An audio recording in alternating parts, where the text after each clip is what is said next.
Hi beautiful people, welcome back to my channel. My name is Ro and today I'm going to give you some recommendations on if you love this film, you will also love this one. Let's get started. Okay, so because this is mainly a horror thriller channel, I'm going to give you guys horror and thriller recommendations. I have so many movies to recommend, so this is going to be part one of a series. So I hope you enjoy it. So for you non-horror and thriller fans who are watching this video, I haven't forgotten you. I am going to also mention 5 movies that I think that you would enjoy if you liked the other 5 that I mentioned, or vice versa.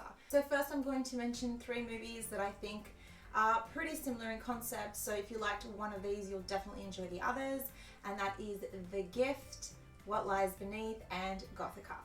Now I will say Gothica and What Lies Beneath are a little bit more similar than The Gift, but I still think that you would enjoy The Gift if you enjoy the other two. So The Gift is a movie starring Cate Blanchett, Katie Holmes and Greg Kinnear. This is a story about a woman who is played by Cate Blanchett, who is a medium. Something happens in the town and somebody dies, and so she tries to help the police find out what happened using her gift. And in the meantime, she's also being haunted by this person that has passed away. Really, really great film. I think that, what's his name? I always forget his name. Giovanni Ribisi. All right. I have my fan on because you guys already know it's so hot here. It was Giovanni Ribisi, I was correct. Gothica stars Robert Downey Jr. and Halle Berry. This is a story about a woman who's a psychologist at a mental health facility, and one day she has a car accident and she wakes up inside the mental facility as a patient, and she finds out that they believe she murdered her husband. She starts to see this woman who died on this road years ago, and she tries to uncover what happened to her. So again, very similar to The Gift, where a ghost of somebody is haunting the person in order to reveal the truth.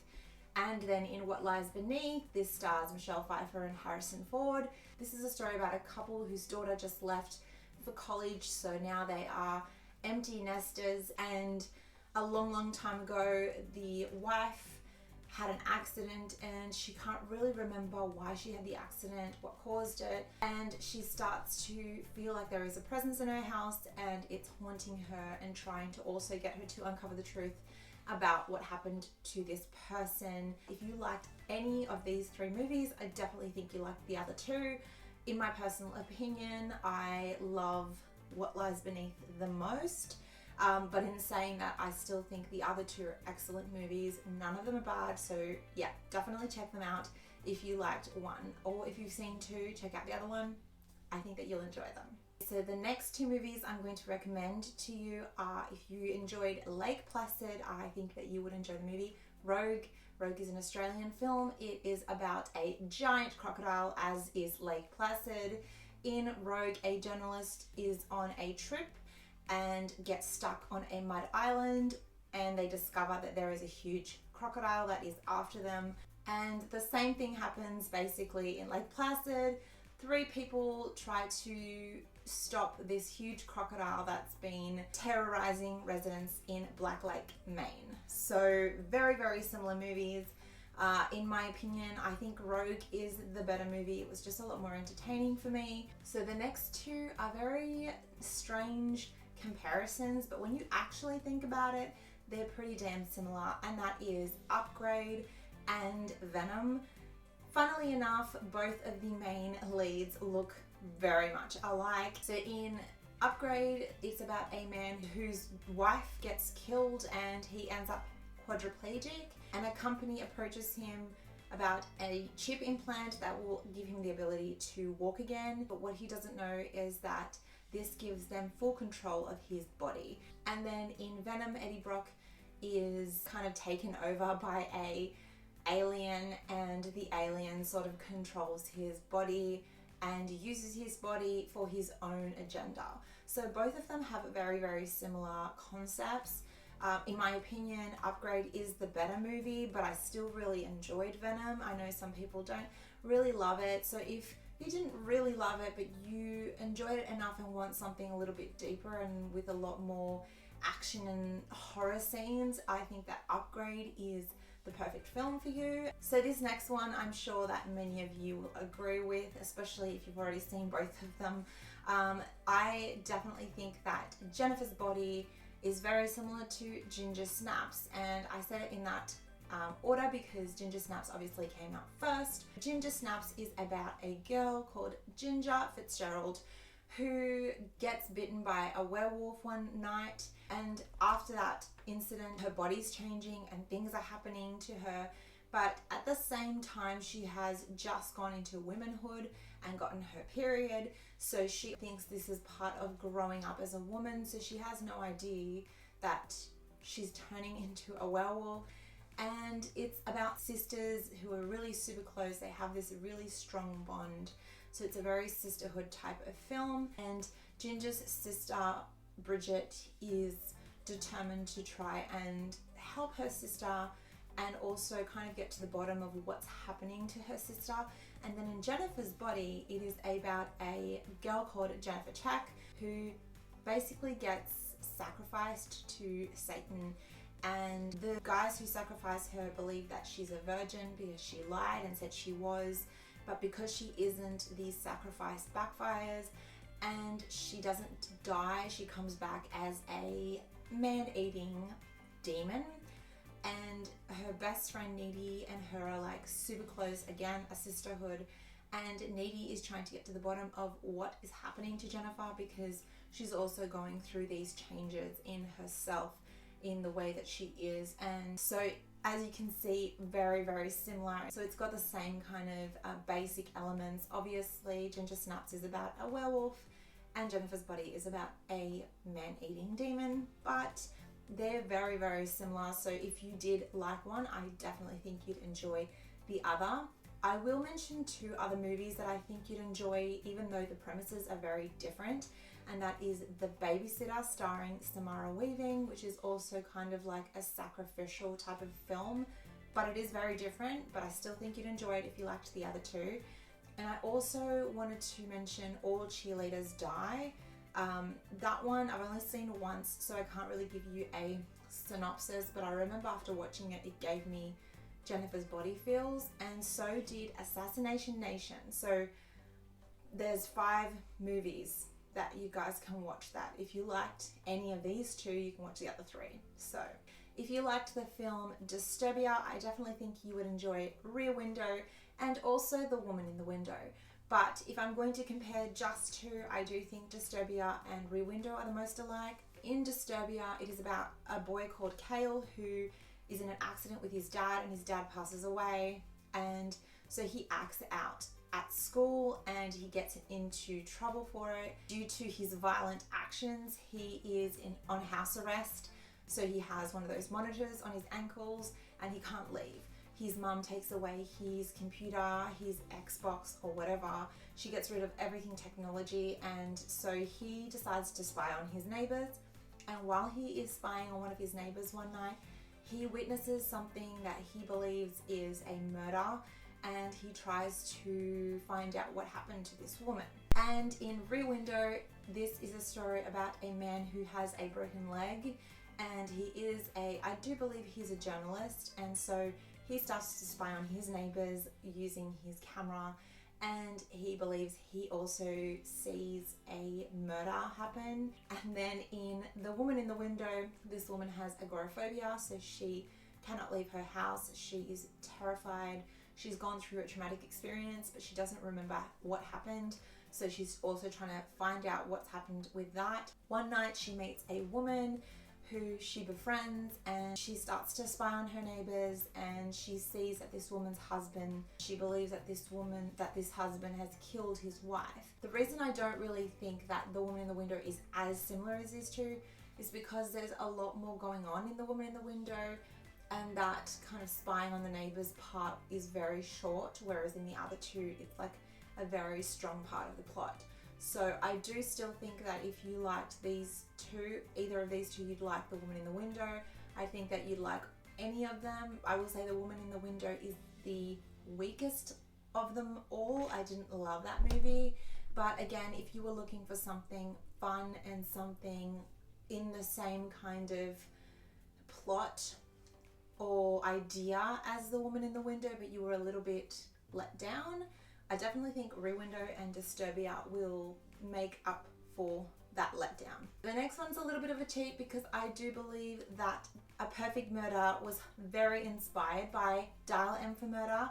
So I do think that that was done on purpose, but either way, I do think that you would enjoy one if you enjoyed the other one. In Dial M for Murder, the husband finds out that his wife is having an affair, and so he hires somebody to kill her. That doesn't quite go through, and then a investigator comes and tries to unravel what happened and why. And then in A Perfect Murder, the same thing happens. This guy finds out his wife is having an affair, but he hires her lover to kill her, and again, it doesn't quite go to plan. Definitely think these are pretty alike, so you'll enjoy them. The next three are not exact, but I do think that you would enjoy all of them. If you enjoyed the film End of Days, I definitely think you would also enjoy Lost Souls and Bless the Child. Out of all three, Lost Souls is probably the weakest. I don't think I've watched it more than once because I didn't love it, but I'm still going to put it here just in case you guys are interested. So in End of Days, this is a story about a woman who is chosen to be Satan's bride so she can breed the Antichrist, and Arnold Schwarzenegger is there to kind of save the day. And then you've got Lost Souls, which is about a journalist who is atheist and a Catholic teacher, and he finds out that he is destined to be the Antichrist. And then in Bless the Child, it is a story about this child who has these supernatural abilities, and a satanic cult kidnaps her and tries to get her to kind of side with them and use her powers for their own agenda, because they believe that she actually is a child of God and has abilities for good, but they're trying to convert her. So all of these have like that kind of satanic devil kind of thing going on. I don't think any of them are exact, but I do think that if you liked one of them, you would enjoy the others. I really think that Bless the Child is an underrated film. I really enjoy that one.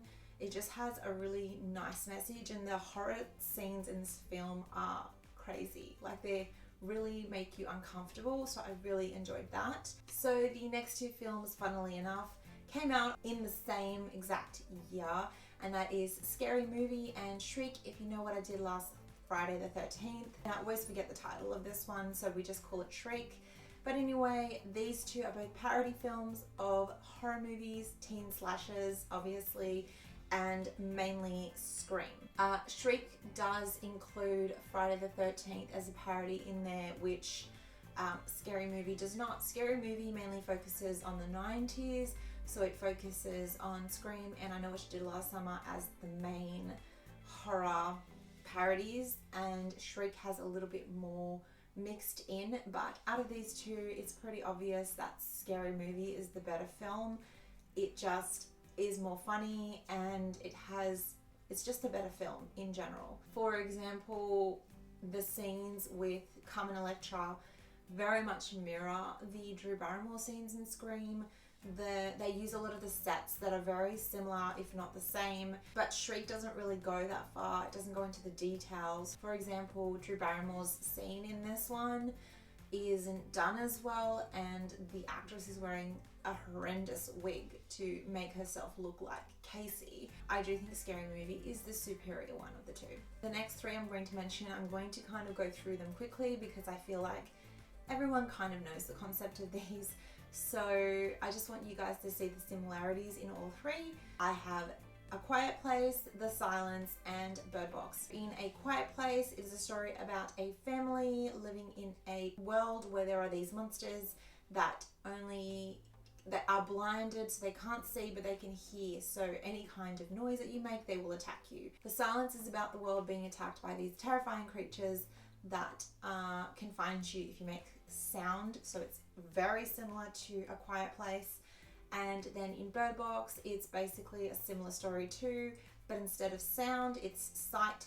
So everybody has to wear blindfolds because if they see these creatures and look at these creatures, they commit horrendous crimes or commit suicide. So all three of them have a very similar like monster element to them with the sensory, but I do think A Quiet Place and The Silence are very alike, and nothing's going to beat A Quiet Place. I think out of all three, A Quiet Place is the winner here. The next two are not exactly the same, but I do think that you still enjoy them.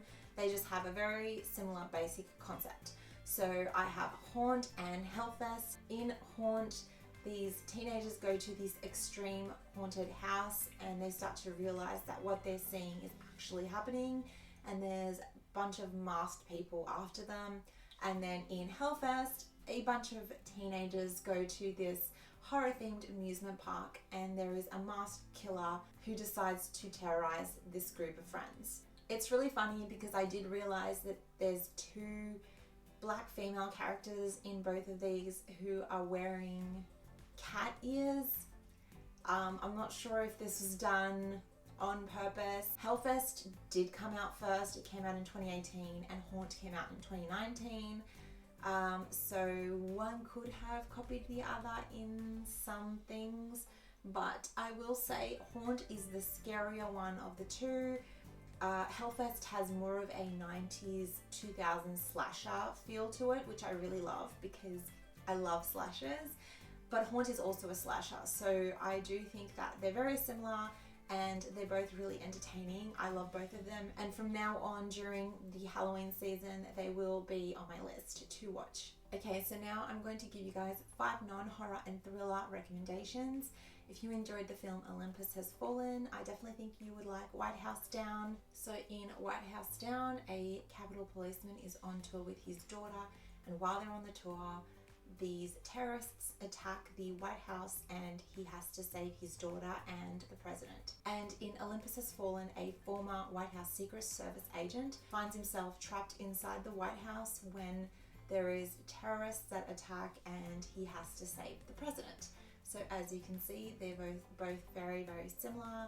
I do believe this was done on purpose. This is a phenomenon in Hollywood called twin films. This is what happens when a idea gets presented to different production companies and then they don't get picked up, but the production company decides to make their own film using that idea. So obviously two different production companies come up with similar movies, and this is exactly that because both of these films were released in the same year. I enjoyed both of them. I will say Olympus Has Fallen is by far the better film of the two. It gives me such die-hard feels.